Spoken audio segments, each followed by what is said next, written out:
Olá pessoal, tudo bem com vocês? Eu espero que todos estejam passando muito bem.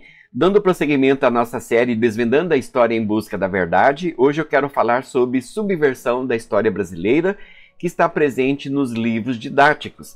Essa subversão tem tudo a ver com o ocultamento dos grandes feitos, de nossos antepassados, dos grandes heróis, que, só diga-se de passagem, eles passam a anos-luz dos livros didáticos.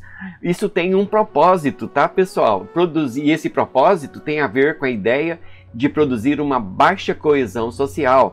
Para exemplificar isso que eu estou falando aqui, nós vamos falar hoje sobre a impressionante atuação da Força Aérea Brasileira, que integrava a FEB, a Força Expedicionária Brasileira, na Segunda Guerra Mundial, nos campos de batalha da Itália. Eu já tive a oportunidade, de conversar com gente estudada e tudo mais, culta, que basicamente desconhecia que o Brasil teve uma força aérea e que participou da Segunda Guerra Mundial.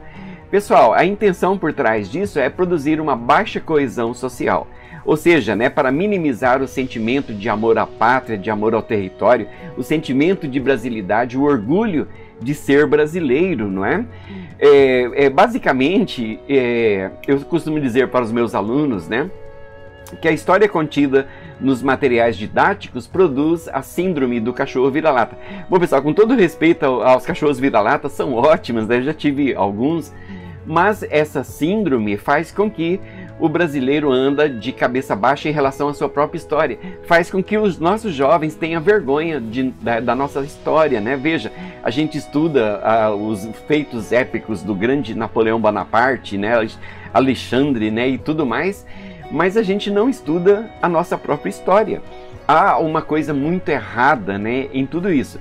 Então é disso que nós vamos falar hoje, da atuação da Força Aérea Brasileira na Segunda Guerra Mundial. A Segunda Guerra Mundial já acontecia na Europa quando o presidente Getúlio Vargas sancionou, em 20 de janeiro de 1941, o Decreto-Lei número 2961, criando o Ministério da Aeronáutica.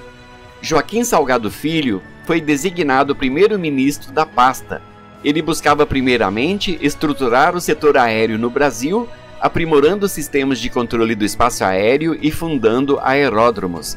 Ainda em 1941 foi criada a Diretoria de Rotas com o objetivo de promover o desenvolvimento da infraestrutura e da segurança da navegação aérea. No entanto, ainda em seus primeiros passos, fundando escolas e aeródromos, a Força Aérea Brasileira foi obrigada a ingressar em um teatro de operações extracontinental. Nele, a aviação de caça brasileira teve seu batismo de fogo e papel fundamental no cumprimento de missões em solo italiano. Até então, o Brasil adotava uma posição neutra em relação aos embates relacionados à Segunda Guerra. A Declaração do Panamá estabelecia, desde 1939, uma zona de segurança de 300 milhas, onde os países americanos se comprometiam a manter a neutralidade, incluindo o litoral do Brasil. 300 milhas no Oceano Atlântico, tá, pessoal?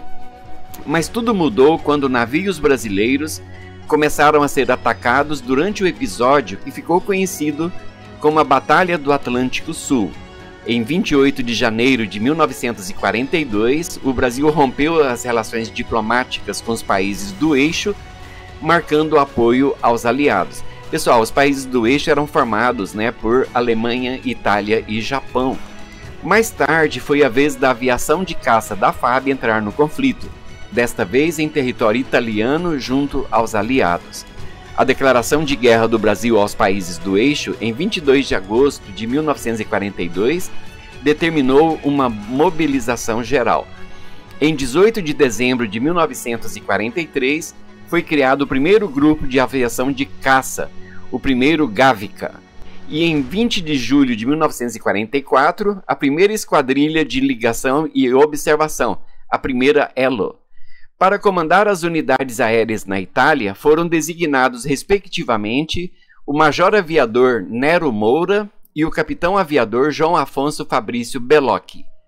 Ambos chegaram à Europa em outubro de 1944. Assim, em 3 anos, o Brasil fundou uma força aérea, investiu em formação, infraestrutura e aumento do efetivo e, enfim, desembarcou em um cenário de guerra real. O primeiro Gavica saiu do Brasil com 350 homens, incluindo 43 pilotos, e chegou a Livorno, na Itália, integrando o Fighter Group da Força Aérea Americana. Antes disso, o grupo aliado havia realizado a Operação Torch, no norte da África, e seguiu até a Itália. Além do primeiro Gavica, eram 3 esquadrões, todos norte-americanos. Para eles, o primeiro Gavica, equipado com os P-47 Thunderbolt, era conhecido como First Brazilian Fighter Squadron, com o código Jambok. A partir de sua base em Tarquínia, na costa oeste da Itália, o primeiro Gavica passou a planejar suas próprias operações em 11 de novembro. O Brasil ainda enviou uma equipe de médicos e enfermeiros à Itália, atuando junto ao esquadrão do US General Hospital, em Livorno. O símbolo do grupo foi idealizado a bordo do navio a caminho da Itália. Dos elementos, a moldura auriverde simboliza o Brasil, o céu vermelho, a guerra, o avestruz, o piloto de caça brasileiro, que precisou se adaptar a diferentes alimentos em suas missões. O escudo azul com o Cruzeiro do Sul é o símbolo das Forças Armadas do Brasil, e a arma empunhada pelo avestruz, o poder de fogo do P-47, o Thunderbolt. Senta-Pua é o grito de guerra do primeiro Gavica. Já o hino da aviação de caça foi composto após uma missão bem-sucedida na quarta-feira de cinzas de 1945, o Carnaval em Veneza. Durante a guerra, o primeiro Gavica operou como unidade independente, e as missões em fevereiro de 1945, quando os caças da FAB atacaram o inimigo em Monte Castelo, contribuíram para a vitória dos combatentes da Força Expedicionária Brasileira. Nos Estados Unidos, os brasileiros haviam sido treinados para a operação de caça, mas a Luftwaffe, que era a Força Aérea Alemã, executava poucas missões na região. Logo, o esquadrão atuou como unidade de caça-bombardeiro, em missões de reconhecimento armado e interdição, em suporte às forças terrestres aliadas. O clímax da atuação da Força Aérea Brasileira foi em 22 de abril de 1945, quando uma grande ofensiva dos Jamboks contabilizou 44 decolagens em 11 missões em um único dia. O dia amanheceu nublado. As 3 esquadrilhas, a verde, a azul e a vermelha, do grupo levantaram o voo a partir das 8h30 da manhã, com o objetivo de atacar estruturas e veículos próximos a San Benedetto. Uma delas decolou pouco depois em direção ao sul de Mantua para uma missão de reconhecimento armado. Mais de 80 veículos foram destruídos, além de fortes, tanques e balsas. Ao fim do dia, o grupo acumulou 44 missões individuais e destruiu mais de 100 alvos.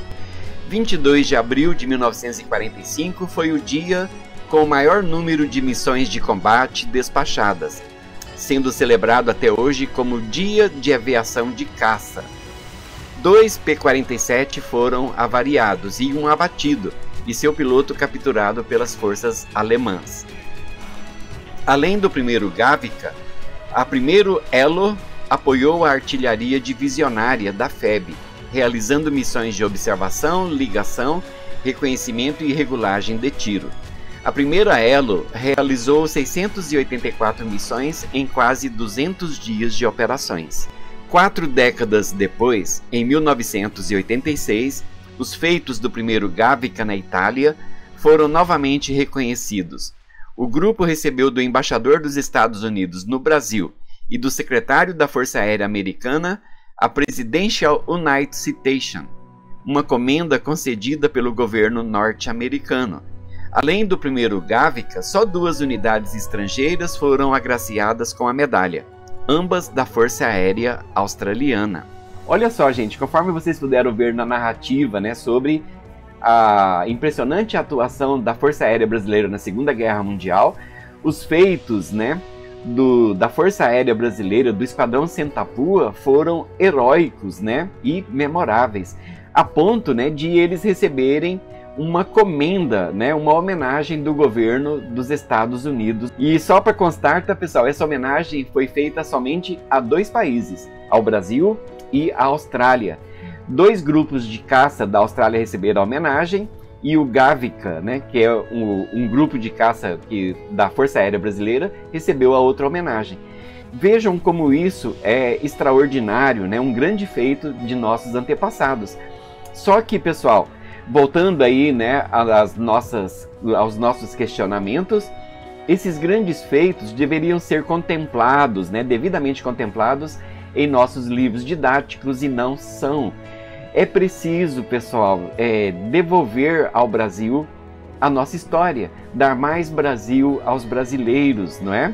Bom, eu peço encarecidamente, né, se é que isso pode chegar algum dia a surtir efeito, que os organizadores dos manuais didáticos, né, devolvam essa história para o seu local de destaque, ou seja, os livros didáticos, né, que devolvam os nossos heróis. Bom, pessoal, e você? O que você acha disso? Eu terei enorme prazer em responder aos seus comentários, tá, pessoal? Bom, se vocês gostarem desse vídeo, eu peço que se inscrevam no meu canal, ativando o sininho para receber as notificações e também deixando o seu like e comentários para que esse vídeo ganhe relevância junto a essa plataforma.